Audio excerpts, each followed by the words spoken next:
In the previous class, we were discussing a problem.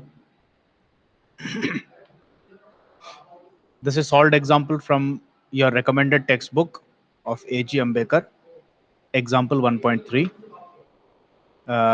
But unfortunately, if you look at the solution of the book, there is a small mistake in the book. This is the correct answer. Book में थोड़ा सा mistake है, उनके calculation में एक जगह गलती हो जाती है. तो आप एग्जाम्पल तो देख लें, वही वाला है, लेकिन उसका आंसर ये नोट करें. X the final answer is 13 sin omega t plus 242.2. Now there was a small point regarding the consideration of angle. तो एक बार मैं जल्दी से इसका सॉल्यूशन अपने हाथों से करके आपको दिखा देता हूं कैसे करना है.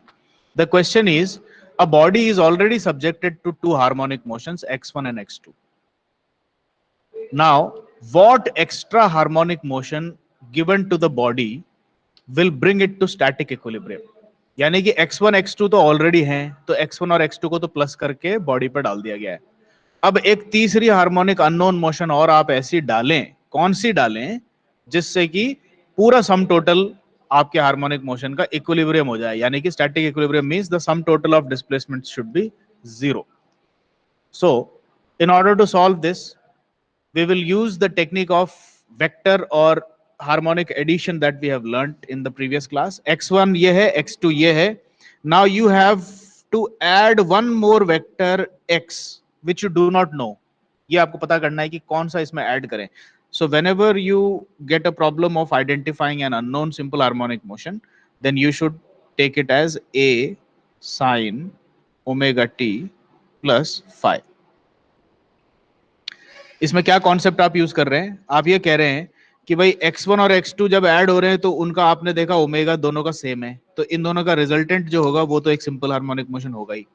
और ये आपसे बोल रहे हैं कि उसी फ्रीक्वेंसी का एक दूसरा सिंपल हार्मोनिक मोशन आपको ऐड करना है, जिसके ऐड करने से टोटल 0 हो जाएगा. So you can safely assume कि इसका ओमेगा भी वही होगा जो इन दोनों का ओमेगा होगा.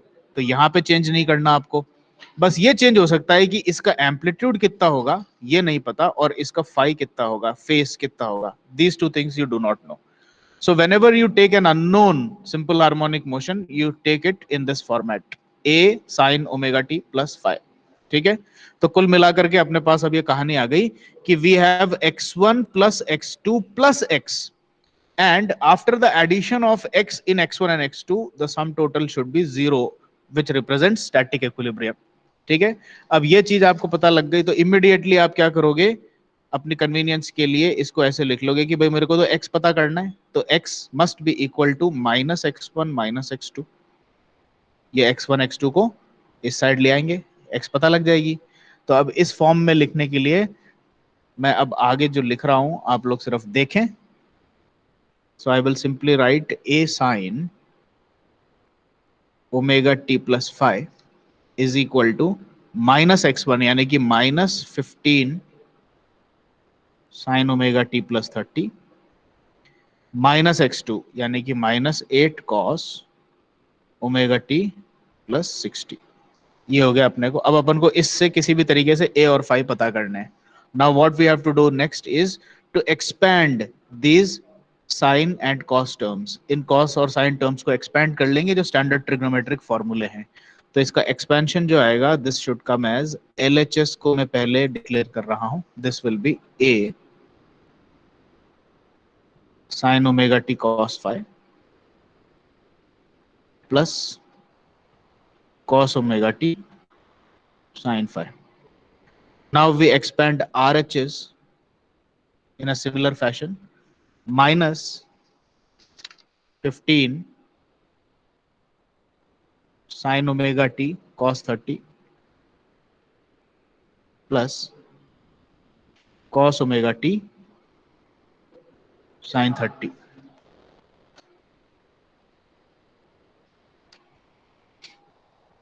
And expanding the second term, minus 8 cos omega t cos 60 minus sin omega t sin 60. ये RHS का एक्सपेंशन हो गया. ठीक है? LHS को मैं थोड़ा सा रीस्टेट कर देता हूं। आई will right by combining the constant quantities, a cos phi constant है और a sin phi कांस्टेंट है। तो इसको मैं एक्सपेंड करके अगर थोड़ा सा सिंप्लीफाई करके लिखूं तो I will write it as a cos phi sin omega t plus a sin phi cos omega t। ये मेरा LHS हो गया। For future reference, I will simply put an equation number 1। ठीक है, अब RHS को इसी तरीके से कंबाइन करेंगे। ये cos 30 कांस्टेंट टर्म है, कैलकुलेटर पर निकाली जा सकती है, sin 30 निकाली जा सकती है, cos 60 sin 60। तो इन सब का कैलकुलेटर से निकाला और जो रेस्पेक्टिव कांस्टेंट्स हैं ये 15 और 8 जो है इन सब से मल्टीप्लाई करके सिंप्लीफाई करा। तो मैं RHS का जो सिंप्लीफाइड फॉर्म है ये डायरेक्टली यहां पर लिख रहा हूं। The RHS should become -13 sin omega t -7.5 cos omega t -4 cos omega t and plus 6.93 sign omega T. अब क्या करना है, RHS के अंदर आप देख रहे हैं साइन ओमेगा टी की एक टर्म है, साइन ओमेगा टी की एक और टर्म है, कॉस ओमेगा टी की एक टर्म है, कॉस ओमेगा टी की एक और टर्म है।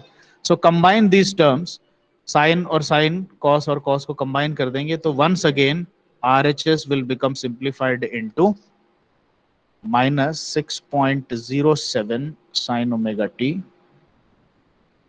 -11.5 cos omega t, renaming it as equation number 2। अब आपको पता है कि LHS RHS के बराबर है, आप इन दोनों को अलग अलग ट्रीट कर रहे थे। Now if you look at this quantity, sine omega t की टर्म RHS में भी है, LHS में भी है। Compare equations 1 and 2। और उसी तरीके से cos ओमेगा टी की टर्म RHS में भी है, LHS में भी है। So by simply comparing the RHS and LHS and the terms of sin omega t and cos omega t, तो बाय कंपैरिजन आप ये लिख सकते हैं कि a cos phi -6.07 के बराबर होना चाहिए और a sin phi -11.5 के बराबर होना चाहिए। ठीक है, तो इसको अपन डिक्लेयर कर देते हैं। a cos phi is equal to -6.07 and a sin phi is equal to -11.5। अब इसके आगे के स्टेप्स आपको पिछले क्लास में मैंने समझाए थे, उसी तरीके से you can directly calculate a as under root of -6.07 का स्क्वायर प्लस -11.5 का स्क्वायर। इसका रीजन आपको पिछले क्लास में समझा दिया था मैंने। So you will get the value of a approximately equal to 13। अब आती है बात फाई निकालने की। फाई निकालने के लिए I will simply divide a sin phi by a cos phi।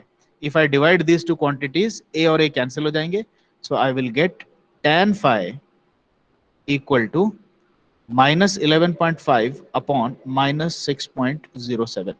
ठीक है,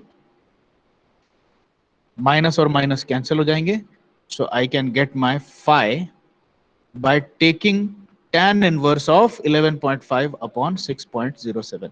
Now this is a simple calculation performed on the calculator, and if you do this you will get the result as 62.2 degrees in your calculator। लेकिन ये आपका answer नहीं है, ये चीज ध्यान रखना है। मैंने ये पूरी एक्सरसाइज आपको सिर्फ इस पर्पस से कराई थी ताकि इस फाई का कॉन्सेप्ट आपको क्लियर कराया जा सके। Now in many instances throughout your vibration studies you will encounter the calculation of phase angle phi. तो अब आप कभी भी फेस एंगल फाई कैलकुलेट करेंगे तो मैं अब जो टेक्निक आपको बता रहा हूं उसको याद रख करके उसी तरीके से करेक्ट एंगल निकालें। तो जैसा आपने देखा अपन ने बिना किसी फॉल्ट के बिल्कुल स्मूथली, अधिकतर लोगों को यह आ भी गया, कल भी समझ में आ गया और अभी जो मैंने किया ये भी समझ में आ गया होगा। ए निकालना आसान है, उसमें कोई एम्बिग्विटी नहीं है। A is found exactly like we found it in the last class. Phi में एनोमैली क्यों आई है भाई? कैलकुलेशन के हिसाब से 11.5 डिवाइडेड बाय 6.07 का tan इनवर्स ले लिया तो 1 डिग्री आ गई, एंगल आ गया।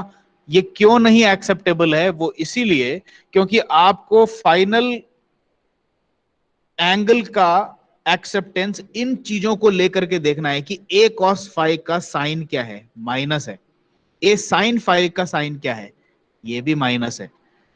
अब ये तो सिंपल मैथमेटिकल कैलकुलेशन की है, और मैथमेटिक्स ब्लाइंड होती है। Please always remember, mathematics is blind. You give some parameters to the equations, you give some instructions, mathematics will give you what is supposed to be the answer. लेकिन interpretation of an engineer can always differ. तो अब आपको mathematics तो कह रही है कि phi की वैल्यू 62.2 डिग्री है, लेकिन एक इंजीनियर नहीं मानेगा इसको। क्यों? इंजीनियर बोलेगा कि सबसे पहले तो बताओ ये ए कॉस फाई ए साइन फाई क्या चीज है। मैथमेटिकली ये सिर्फ एक कार्टेशियन कोऑर्डिनेट पे अगर आप कोई सा भी एक वेक्टर ए ले लेते हैं जो कि पॉजिटिव एक्स एक्सिस से अगर फाई का एंगल बनाता है, तो ये जो लेंथ है ये है ए साइन फाई, और ये जो लेंथ है ये है ए कॉस फाई। गणित इतना जानती है बस कि एक्स एक्सिस से फाई बनानी है मुझे, और कोई सा भी एक मैग्नीट्यूड का वेक्टर ये लगा के दे दे तो मैं ए साइन फाई और ए कॉस फाई बता दूंगा, और इससे फाई का कंप्यूटेशन हो जाएगा। ठीक है। लेकिन अब आप इसको देखो कि ए कॉस फाई अगर नेगेटिव है तो इसका मतलब क्या है? ए कॉस फाई भी नेगेटिव है और ए साइन फाई भी नेगेटिव है, तो इसका मतलब यही है कि ये जो ए वेक्टर यहां पर मैंने बनाया है वो यहां नहीं बनना चाहिए। ये कहां बनना चाहिए? थर्ड ये ए क्वाड्रेंट में। वेक्टर थर्ड क्वाड्रेंट में बनना चाहिए। तो अब ये जो फाई आपको आपकी मैथमेटिक्स ने निकाल के दिया है 62.2 डिग्री, ये कौन सा एंगल दिया है? ये दिया है।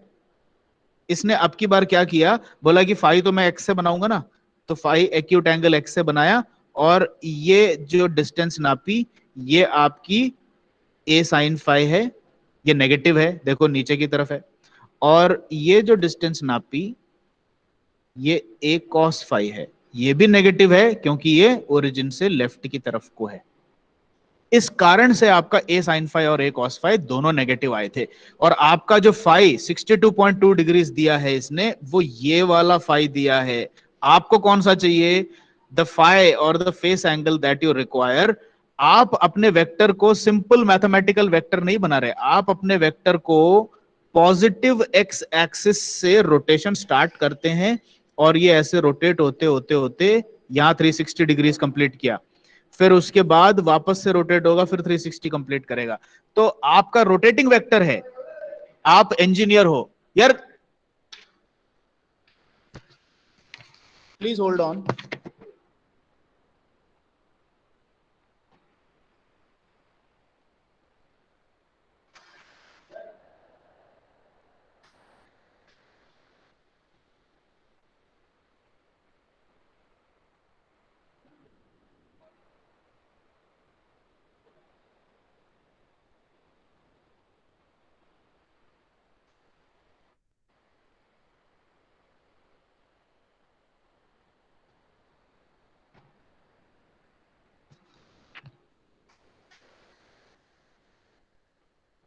Sorry for the disturbance.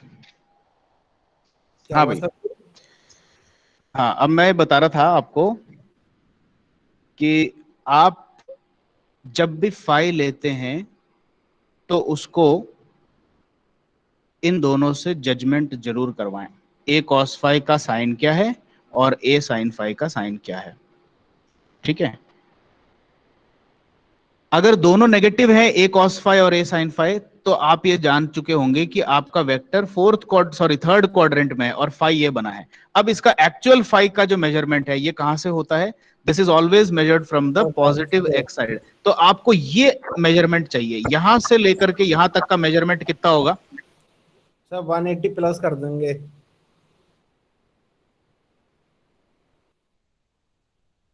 Hello.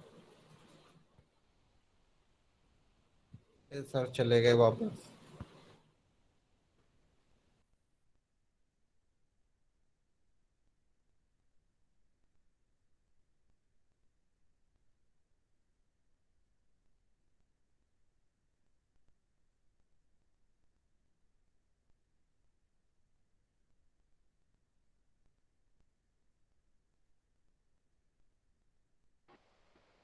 समझ में आया कि नहीं आया?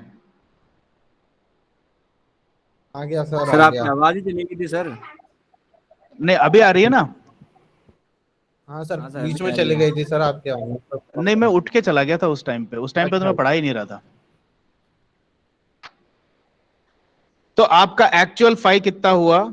Your actual phi is 180 plus 62.2 degrees and that 242 comes out 242 degrees.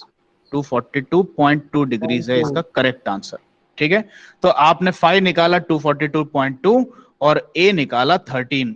So what is the actual value of your X? आपने अपने एक्स को क्या एज्यूम किया था?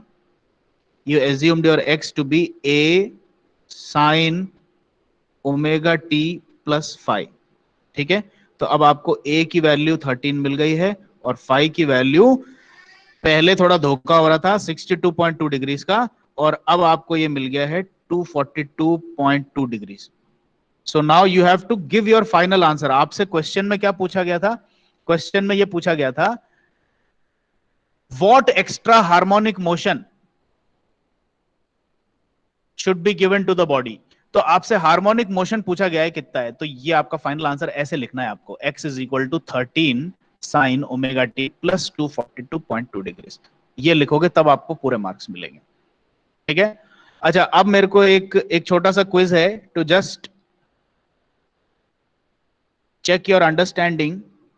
मेरे पास a cos फाई जो है -2 आया है और a sin फाई जो है +3 आया है। मेरे को जल्दी से बताओ एंगल कितना है? The correct angle phi.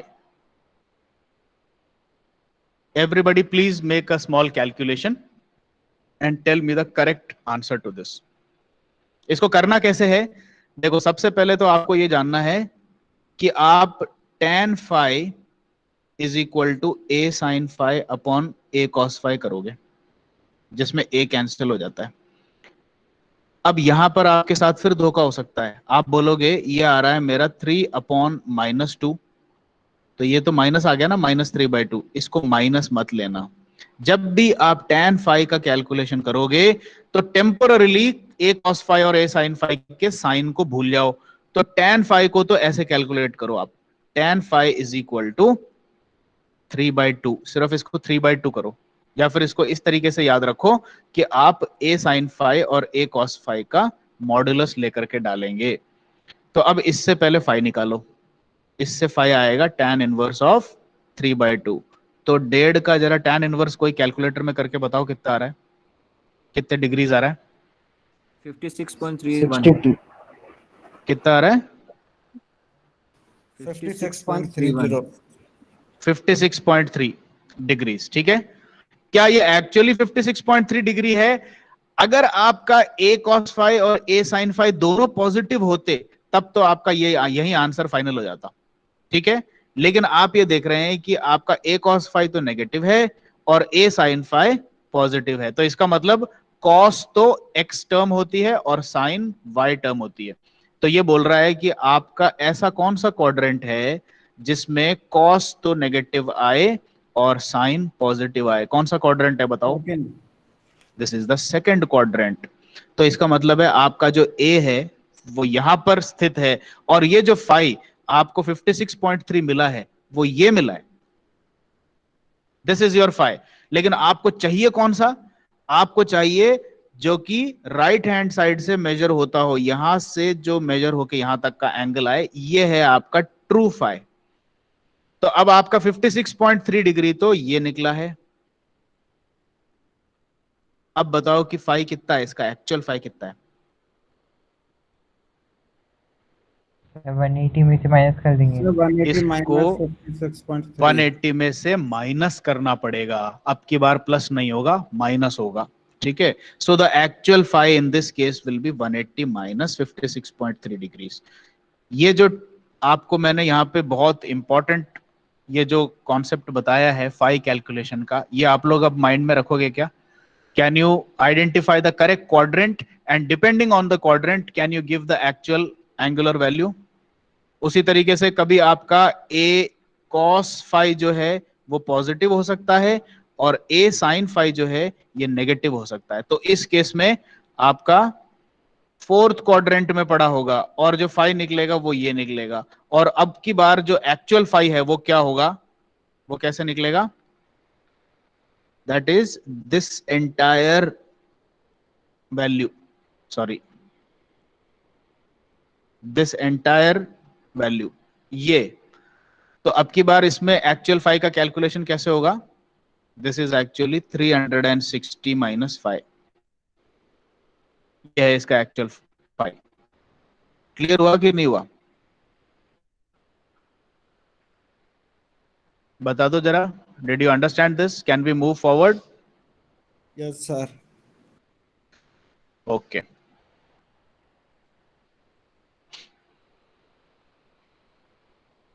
तो अपन ने वेक्टर एडिशन एक बार, सॉरी सिंपल हार्मोनिक मोशंस का एडिशन कवर कर लिया है। Now let us quickly go through another concept. If required, how can we graphically or vectorially find the resultant of simple harmonic motions? ठीक है, ये जो अपन ने किया था ये तो एनालिटिकल टेक्निक था, एनालिटिकल एडिशन किया था, लेकिन एक ग्राफिकल मेथड से या वेक्टर मेथड से भी ऐड किया जा सकता है। ये बहुत सिंपल है, इससे रिलेटेड आपको सिर्फ थोड़ी सी जानकारी होनी चाहिए। ये 3 स्टेप्स में मैंने आपको प्रोटोकॉल दे दिया है इसका, क्या करने का है। If you are required to vectorially और graphically add SHMs, then the first thing that you have to do is represent the two waves vectorially. तो कैसे किया, आपने बोला y1 मेरा एक वेक्टर है, वो अभी मान लो यहां पर है, ठीक है, ये सर्कल दिख रहा है आपको, ये सर्कल इस सर्कल पे घूम रहा है ये y1, ठीक है, और y1 में ऐड करना है y2, तो y2 की पूंछ को भी वहीं लगाओ जहां y1 है, सेम ओरिजिन पे y2 की पूंछ को अटैच किया और y2 को कंस्ट्रक्ट करके बोला कि y2 का वेक्टर इस सर्कुलर पाथ पे चल रहा है, ठीक है। अब उसके बाद नेक्स्ट स्टेप है कंप्लीट द पैरेललोग्राम। तो क्या किया, कंस्ट्रक्शन किस तरह से होगा आपका, क्रॉस हेयर बनाया, पहला वेक्टर, लेट अस से पहला वेक्टर यहां पर है, ठीक है, ये y1 है, दूसरा वेक्टर बनाया, ये लंबा छोटा कुछ भी हो सकता है, जरूरी नहीं है y1 और y2 सेम हो, तो ये y2 बनाया, और उसके बाद बोलता है कि complete the parallelogram using this two, this is your origin. तो इसको मैंने यहां y1 के पैरेलल डॉट्स बनाए और यहां से y2 के पैरेलल डॉट्स बनाए, और ये मेरा पैरेललोग्राम कंप्लीट हो गया। और पैरेललोग्राम कंप्लीट करने के बाद last step of the protocol says the diagonal of the parallelogram will represent your resultant, directly answer आ जाएगा, ठीक है।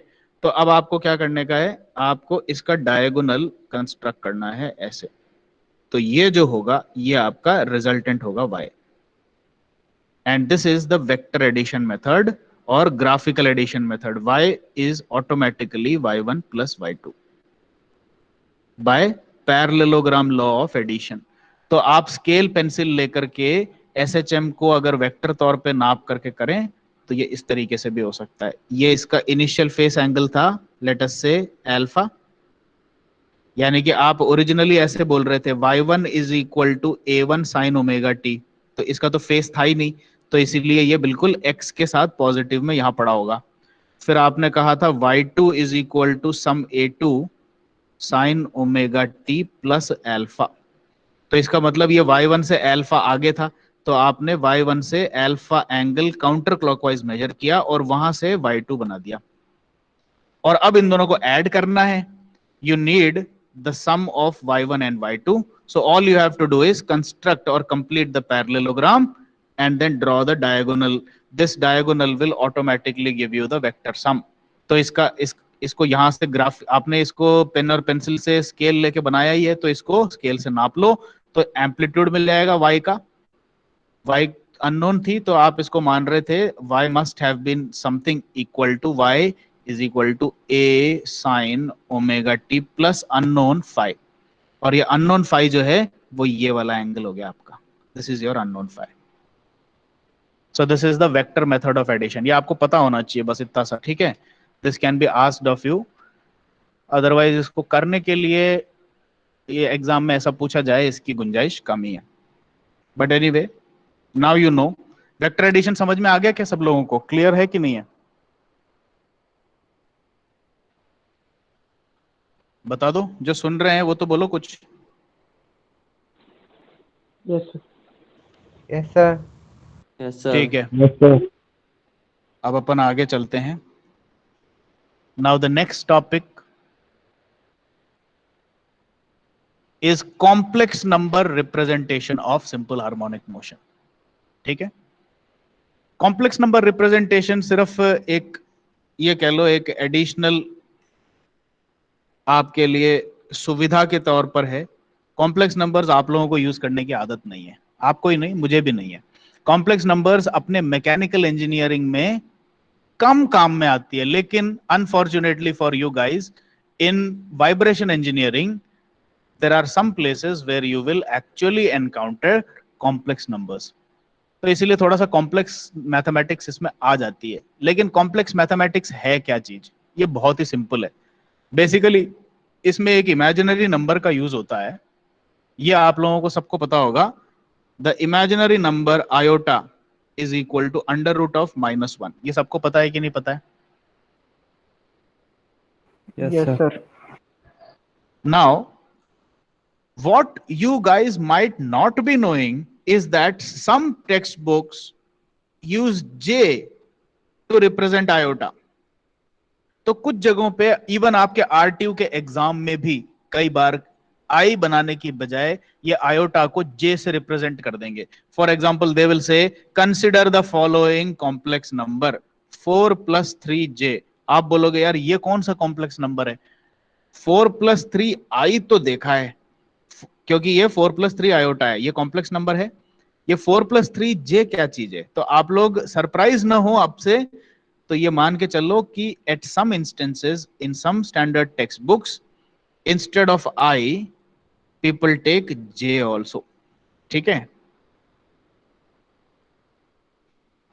एनीवे कॉम्प्लेक्स नंबर्स की शुरुआत इस तरीके से होती है कि आपका जो स्टैंडर्ड कार्टेशियन कोऑर्डिनेट सिस्टम है उसमें आप x कोऑर्डिनेट और y कोऑर्डिनेट लेते हैं। Now instead of taking the x and y coordinates in complex algebra और in complex arithmetic, the x axis is replaced by what you call as the real axis and the y axis is replaced by what you call as the imaginary axis। तो imaginary number और उनके साथ ही y पे plot किए जाएंगे और real number और उनके साथ ही x पे प्लॉट किए जाएंगे। कोई सा भी कॉम्प्लेक्स नंबर जो है, जैसे फॉर एग्जांपल 2 - 3 आयोटा, तो इसमें रियल पार्ट तो हो गया +2 और इमेजिनरी पार्ट जो कि आयोटा से मल्टीप्लाई हो रहा है वो हो गया -3। तो अब इसको आप कॉम्प्लेक्स प्लेन पे, now if you take the y-axis as the imaginary plane and x as the real plane, then this plane xy plane is called as the complex plane। तो इस पे कॉम्प्लेक्स नंबर्स को vector की तरह mark किया जाता है। तो आप क्या करोगे, रियल नंबर तो 2 ले लिया, 1 2 यहां मार्क करा, और इमेजिनरी एक्सिस पे -3 मार्क किया, तो 1 2 3 यहां पे मार्क किया। अब ये जो पॉइंट मिला है, this is 2, -3 coordinate on the complex plane। Now from the origin you connect a straight line to this point। ये दिखने में एक वेक्टर जैसा है, but this vector actually represents the complex number 2 - 3 iota। ये इसको रिप्रेजेंट करता है। ठीक है, तो अब अगर आपसे कोई पूछे कि कॉम्प्लेक्स अलजेब्रा के बारे में आपको 2-3 चीजें और पता होगी, जरा बताओ कौन कौन सी हैं, तो आपने बोला कि कॉम्प्लेक्स नंबर अगर z है which is in general given by x + iota y, then we know there is a modulus of z। हर कॉम्प्लेक्स नंबर का एक मॉड्यूलस होता है। वो कैसे निकाला जाता है? मॉड्यूलस का मतलब the magnitude of your complex number. बताइए जरा कैसे निकलता है? x + iota y का मॉड्यूलस क्या है? रूट में x square plus Y square. बिल्कुल सही, ये रटा हुआ होना चाहिए, ये सब बहुत एलिमेंट्री मैथमेटिक्स से बीत चुकी है आपकी मैथमेटिक्स, ये सब सपने में भी याद आना चाहिए आपको। X square plus Y square का अंडर रूट है, ठीक है। There is another thing which is called as the argument of your complex number. ये क्या चीज होता है? What is the argument of a complex number?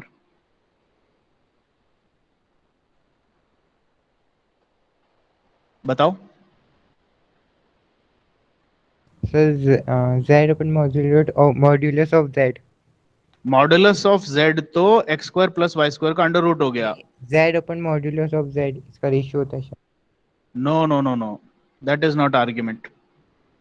Argument is an angle theta which shows the respective or the relative location of z with the real axis.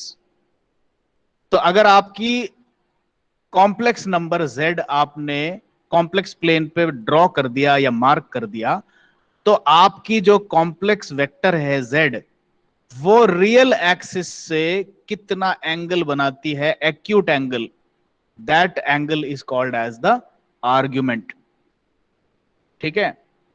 तो argument theta कैसे निकालोगे अब बताओ इसका?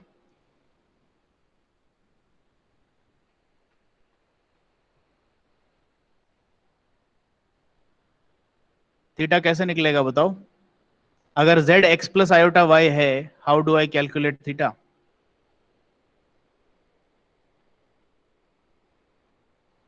देख लो भाई, x प्लस आयोटा y है, y upon x y upon x, y by x। Yes. आपको ये देखना है भाई, अप्लाइंग सिंपल ट्रिग्नोमेट्री, ये जो लेंथ है वर्टिकल लेंथ ये y है, और ये जो हॉरिजॉन्टल लेंथ है ये x है। इसी से x प्लस आयोटा y बनाया है आपने। अब आपसे अगर कोई इसमें थीटा पूछे तो ये तो सिंपल लॉजिक है, tan theta must be equal to y by X, so theta must be equal to tan inverse of y by X. This is how you calculate the argument, ठीक है। तो ये तो आपकी बेसिक कॉम्प्लेक्स अलजेब्रा हो गई। इससे आप लोग पहला क्वेश्चन आपको मेरे से ये पूछना चाहिए था कि सर इसका अपने सिंपल हार्मोनिक मोशन से क्या लेना देना है। ये तो आपने पढ़ा है मैथमेटिक्स पहले ही, लेकिन और ये मैं आपको रिपीट करा रहा हूं जो आपने पढ़ा हुआ है, लेकिन यहां पे बात क्या चल रही थी? Complex number representation of simple harmonic motion, इसकी बात चल रही थी। तो इसमें सिंपल हार्मोनिक मोशन का रिप्रेजेंटेशन का कॉन्सेप्ट सिर्फ इतना ही है, चूंकि सिंपल हार्मोनिक मोशन का जो जनरेटर है वो रोटेटिंग वेक्टर है। The generator off your simple harmonic motion is a rotating vector, and if instead of taking the rotating vector on an xy plane, if you take it on a real and imaginary plane, now you can as well say that the generator of your simple harmonic is not a simple vector but a complex number. ये हर क्षण ये vector कहीं पर भी हो उसकी एक photo खींच ली जाए तो वो एक कॉम्प्लेक्स नंबर है, और वो कॉम्प्लेक्स नंबर उस टाइम पे आपके सिंपल हार्मोनिक मोशन की परिस्थिति का परिचय दे रहा है, या फिर एक तरह से वो कॉम्प्लेक्स नंबर। अभी मैंने यहां पर जो ड्रॉ कर रखा है ये क्या था, इसको जरा ध्यान से समझें। ये वेक्टर तो रोटेट कर रहा है, ये खड़ा नहीं है, लेकिन कॉम्प्लेक्स नंबर जब अपन पढ़ते थे तब आपका वेक्टर खड़ा है, ये घूम नहीं रहा, ये बस आपने बना दिया, ये यहीं का यहीं स्थिर है। आपका एसएचएम तब जनरेट होता है जब ये वेक्टर ओमेगा की एंगुलर वेलोसिटी से गोल गोल चक्कर काटना चालू कर दे। अब ये वेक्टर अभी यहां पर है, थोड़ी देर बाद यहां होगा, थोड़ी देर बाद यहां होगा, थोड़ी देर बाद यहां होगा। It is rotating and changing its location, and at every location the value of x and y are changing, and therefore if the complex number representation is z is equal to x plus iota y, then this z is changing every second while the vector is rotating. But the argument और जो तर्क है वो यहां पर यह है कि किसी भी क्षण अगर मैं इसको फोटो खींच लूं, भाई घूम रहा है ना, तो मैं इसको एक बार इसको स्थिर करके देखना चाहता हूं कैसा दिखता है, तो मैंने यहां इसकी फोटो खींच ली। जैसे ही इसकी यहाँ पे फोटो खींची, इसका एक थीटा यहाँ पर मेरे को पता लग गया, इसका मैग्नीट्यूड, इसका लेंथ मुझे पता लग गया, और मैंने बोला कि भाई ये तो कॉम्प्लेक्स प्लेन पे घूम रहा था, तो मेरे को इसकी रियल वैल्यू पता है और इमेजिनरी वैल्यू पता है, ये इसकी इमेजिनरी वैल्यू और ये इसकी real value. So imaginary value is y, real value is x. Now at this instant z is equal to x plus iota y. So can I say that in this instant this complex number is also representing simple harmonic motion? कह सकते हैं ना भाई, तर्क किया है मैंने आपको, ये भाई रोटेटिंग वेक्टर था, मैंने उसको 1 सेकंड के लिए फोटो खींच ली, फोटो खींच गई तो मेरे को उसका स्टिल इमेज मिल गया, स्टिल इमेज देखा तो कॉम्प्लेक्स प्लेन में एक वेक्टर बैठा हुआ दिख रहा है मेरे को फोटो में, तो वो फोटो को एनालाइज किया, थीटा पकड़ा, एक्स पकड़ा, वाई पकड़ा, तो मेरे को कॉम्प्लेक्स नंबर मिल गया। तो मैं ये कह रहा हूं कि भाई इस स्थिति में जब ये घूमता हुआ वेक्टर पकड़ा गया तो इसका कॉम्प्लेक्स नंबर का जो पहचान थी that was z is equal to x plus iota y. So it is representing simple harmonic motion. Can I at least theoretically say something like this? आप बताओ, ठीक है क्या?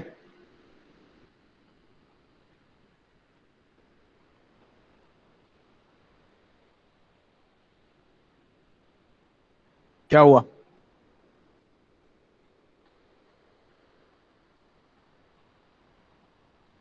आयुष सही है? सर मेरे को तो सही लग रहा है। सही है, बिल्कुल सही है भाई। आपका रोटेटिंग वेक्टर है और आप अगर रोटेटिंग वेक्टर को सिंपल हार्मोनिक का जनरेटर कहते हो तो हर क्षण वो सिंपल हार्मोनिक जनरेट कर रहा है ना, और अगर आप उसका कोई सा भी एक क्षण फोटो खींच के कैप्चर कर लोगे तो वो सिंपल हार्मोनिक मोशन को रिप्रेजेंट करना चाहिए थियोरेटिकली, तो यानी आइडियोलॉजिकली तो it should represent. Now what we are doing next is, यहां तक तो मैं आपसे वही सेम चीजें बात कर रहा हूं कि भाई आपने अगर मॉड्यूलस ऑफ z निकाल लिया तो अब आपको यह भी पता है कि ये जो y मेजरमेंट है ये modulus of z into sine theta हो जाएगा, और ये जो x मेजरमेंट है ये modulus of z cos theta हो जाएगा। ये सब आपको पहले से ही पता है। अब अपन एडिशनली एक चीज और करने जा रहे हैं कि z अगर x प्लस आयोटा y था और x अगर z कॉस थीटा और y अगर z साइन थीटा है, तो क्या मैं z को z modulus into cos theta plus iota sine theta भी लिख सकता हूं क्या? ये जरा देख के बता दो।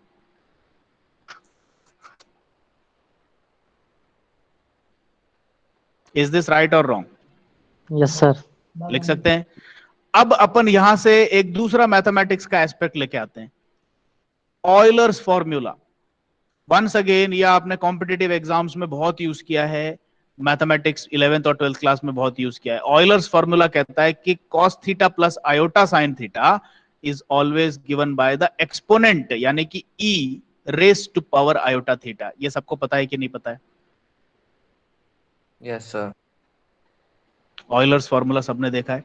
तो अब मैं ये cos theta plus iota sine theta की जगह पर ये e raise to power iota theta को बिठा रहा हूं।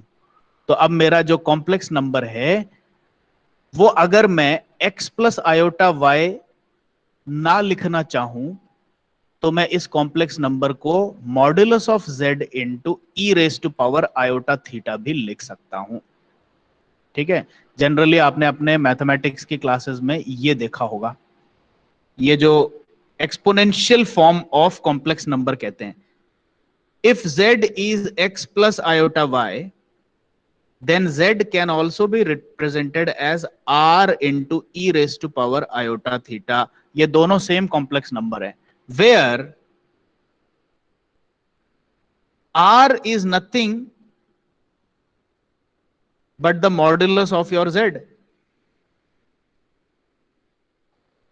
x square plus Y square का अंडर रूट है, और थीटा जो है it is nothing but the argument of your complex number, that is tan inverse of y by x।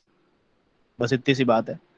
तो कॉम्प्लेक्स नंबर ये दोनों सेम है, this is the same as this thing. लेकिन अब आपके आरटीयू में किस तरह के क्वेश्चन आते हैं, आपको कॉम्प्लेक्स नंबर देंगे कार्टेशियन फॉर्म में और बोलेंगे कि उसको एक्सपोनेंशियल फॉर्म में कन्वर्ट करो, फिर आपको बोलेंगे एक्सपोनेंशियल फॉर्म दे देंगे, बोलेंगे कि इसको कार्टेशियन फॉर्म में कन्वर्ट करो। तो ये दोनों चीजें आपको अदला बदली करनी आनी चाहिए। इस तरह के क्वेश्चंस आरटीयू में आते हैं।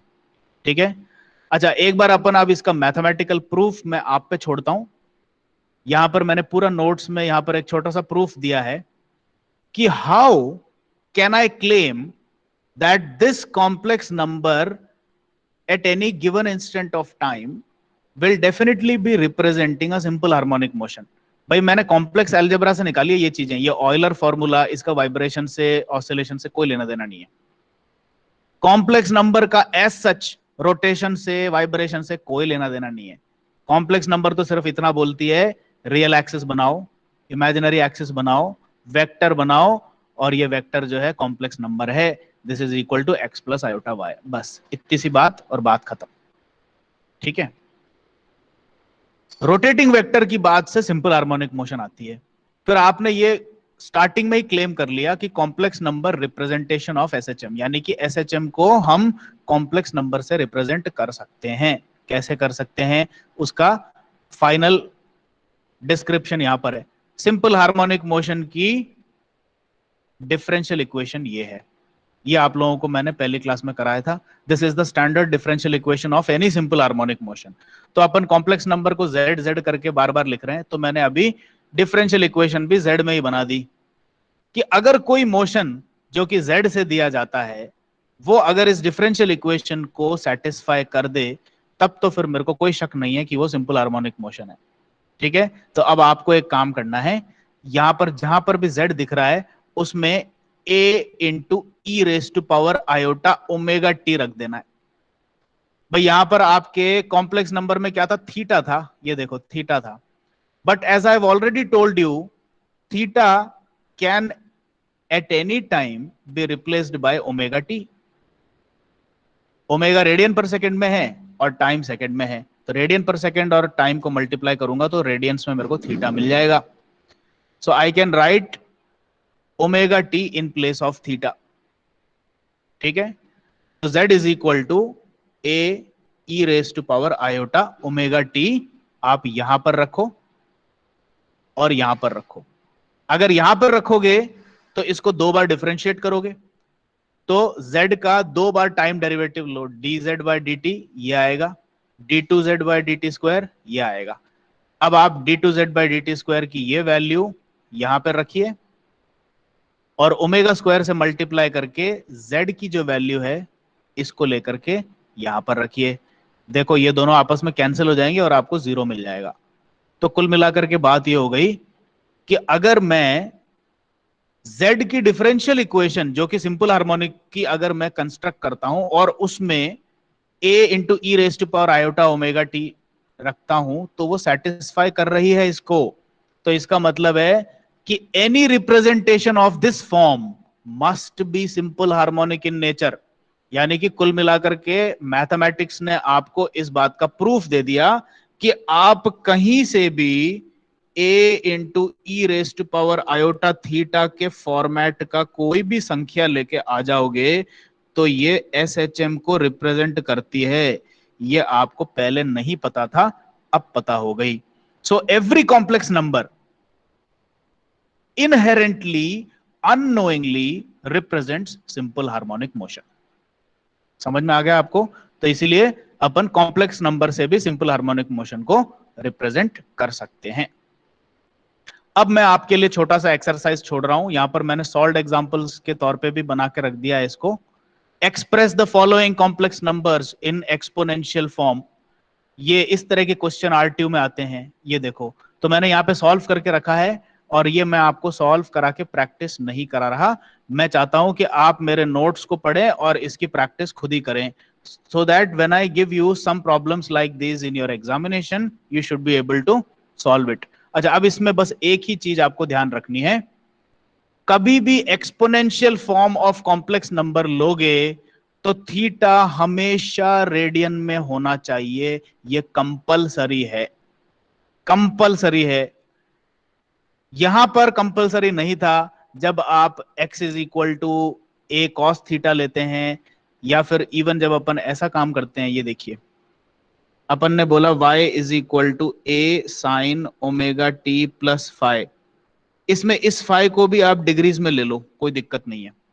लेकिन कॉम्प्लेक्स नंबर रिप्रेजेंटेशन में जहां पे a E raise to power iota omega t लेते हो, या फिर यहां पर ये ओमेगा टी जो है जब ये थीटा की जगह पे रखते हो, या इवन थीटा ले लो a E raise to power iota theta, तो ये थीटा जो है इस रिप्रेजेंटेशन में रेडियन में ही चाहिए ऑलवेज।